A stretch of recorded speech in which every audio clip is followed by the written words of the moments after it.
There's a certain philosophy that only really reveals itself when you spend enough time with a classic car. You don't notice it at first. At first, you're too busy wondering if that noise is normal, or if that smell is new, or if the fuel gauge is lying to you again. But give it a little time, and you start learning something deeper, something you won't find in any manual or workshop guide. Classic cars teach you about the slow lane, not the motorway slow lane. Although, let's be honest, with some classics you're going to be spending a lot of time there too.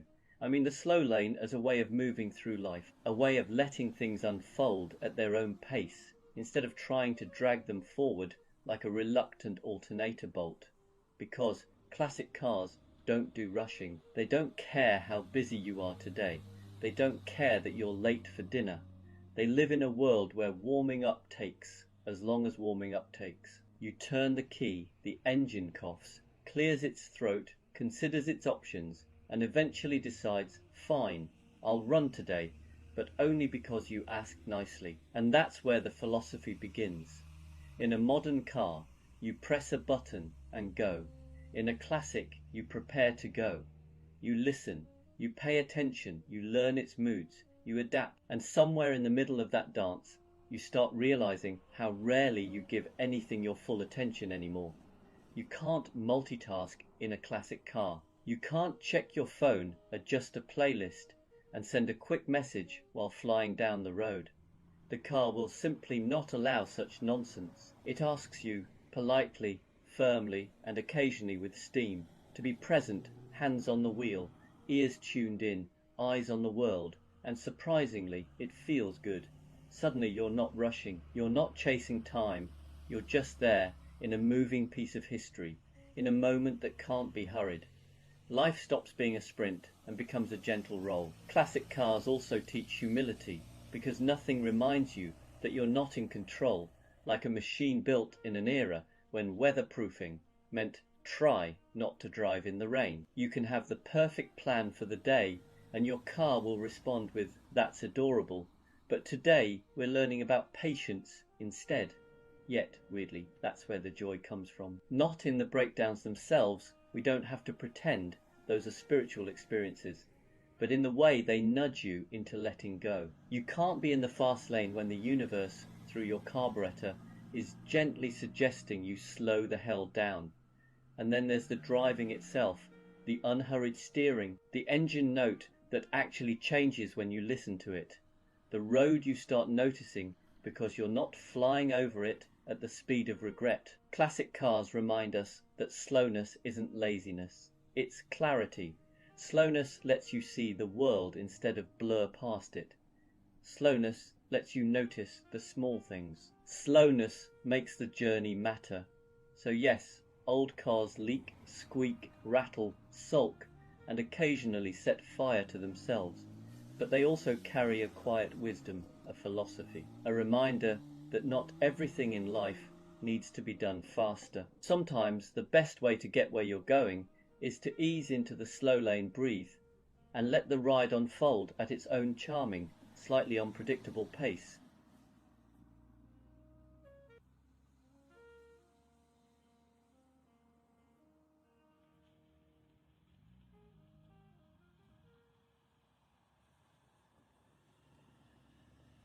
You know, people often assume classic car ownership is all glamour and sunny Sunday drives, but anyone who actually owns one knows the truth. It's a spiritual practice, a moving meditation, a slightly oily path to enlightenment, because the first thing a classic car teaches you is patience. Nothing happens quickly, not warming up, not fixing things, not waiting for that part that was in stock last week. You learn to slow down, breathe, and accept that the universe occasionally manifests itself in the form of a seized bolt. And then there's awareness. Modern cars let you drift through a journey half asleep. A classic won't let you get away with that. It whispers, nudges, complains, celebrates. You start listening deeply to the engine note, to the vibration in the pedal, to that tiny new squeak you swear wasn't there yesterday. It's the automotive version of mindfulness, staying present, paying attention, noticing the moment before it becomes a problem. There's humility too. Classic cars do not care about your schedule, your plans, or your ego. They will embarrass you at petrol stations. They will refuse to start when you're trying to impress someone. They remind you gently, occasionally, not so gently, that control is an illusion, and somehow that's freeing. But the real zen is in the relationship, because it is a relationship. You invest time, care, curiosity. The car gives you stories, sensations, a kind of companionship. You begin to appreciate the effort over the outcome, the drive over the destination. You savor the journey because you have to. You can't rush it. And that slowness becomes a gift. So yes, classic car ownership can be frustrating. It can test your patience, your wallet, your sense of humor, but it also teaches presence. It rewards attention. It turns everyday drives into something richer, more textured, more human. And maybe that's the point. In a world running at full speed, a classic car pulls you back into the moment and says, "Here, be here. Feel this. Enjoy the ride."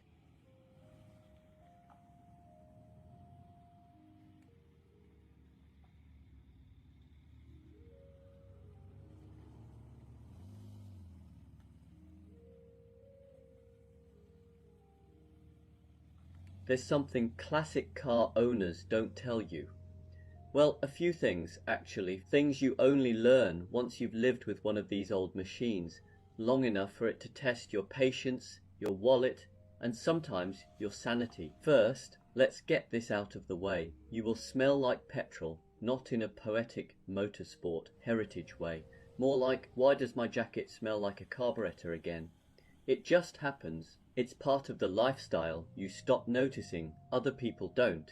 And then there's the moment, every classic owner knows it. You get into the car, turn the key, and there's this tiny pause where you hold your breath and think, come on, please behave today. That split second where time slows down and you brace yourself for either bliss or character building.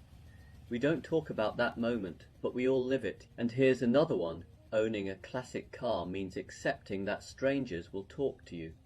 At petrol stations, in car parks, at traffic lights, you become a magnet for conversations that start with, "My uncle had one of these," or "I remember these when I was young." You learn to smile, nod, and enjoy it, because that connection is part of the joy. We also don't mention how emotionally invested we get in the smallest things: a new rattle, immediate heartbreak, a smooth run with no issues, instant euphoria, a sunny day. You're pulling the car out whether you had plans or not.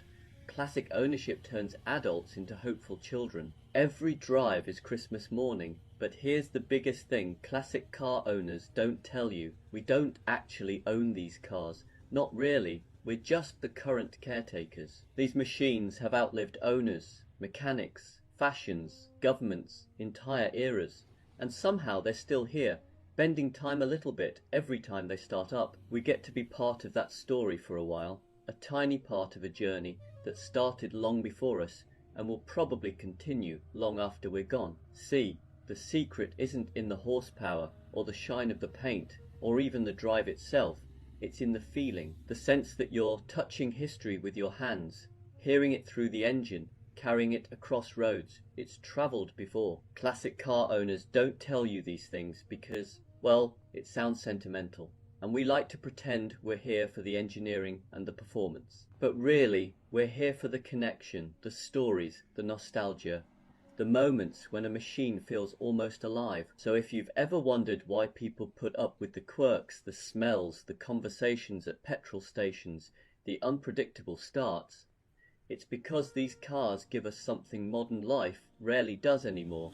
A reason to slow down, to pay attention, to care about something that isn't disposable. And that's why, despite everything we don't tell you, we wouldn't trade this madness for anything.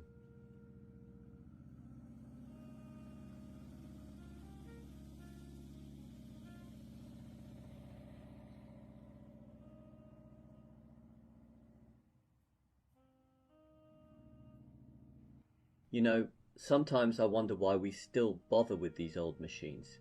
They're slower, heavier, fussier, and occasionally leak their feelings on the driveway. And yet, somehow, they still matter, because every classic car invites you into a different pace of life, a pace where you're not fighting the clock, the emails, or the 10,000 urgent notifications. You're just driving, listening, feeling. Modern cars remove a lot of that. They're brilliant, of course, fast, safe, quiet, but they also insulate us from the world. A classic car, on the other hand, refuses to let you stay on autopilot. Here, you have to be awake, present. You have to listen for that tiny rattle that wasn't there yesterday. You have to feel the road through the wheel, the way the car leans, breathes, settles. It's an experience, not a commute. And that's the strange magic of these old things. They offer something modern life keeps forgetting: connection, connection to the machine, connection to the moment, connection to a world where things had weight, smell, texture, and didn't all depend on software updates. Classic cars also bring people together. You never see strangers gathering around a 3-year-old crossover in a car park, but a 40-year-old saloon. That's an invitation. Stories start, memories surface. Everyone has a favourite relative who had one just like it, and maybe that's why they still matter, because they remind us that life isn't just about efficiency. It's not always about getting somewhere as fast as possible. Sometimes it's about feeling the journey again. These cars are rolling pieces of history, yes, but they're also reminders to slow down, to pay attention, to enjoy the simple things. So why do classic cars still matter in a modern world? Maybe because, in a world trying to rush us, they're one of the few things that gently ask us to take our time.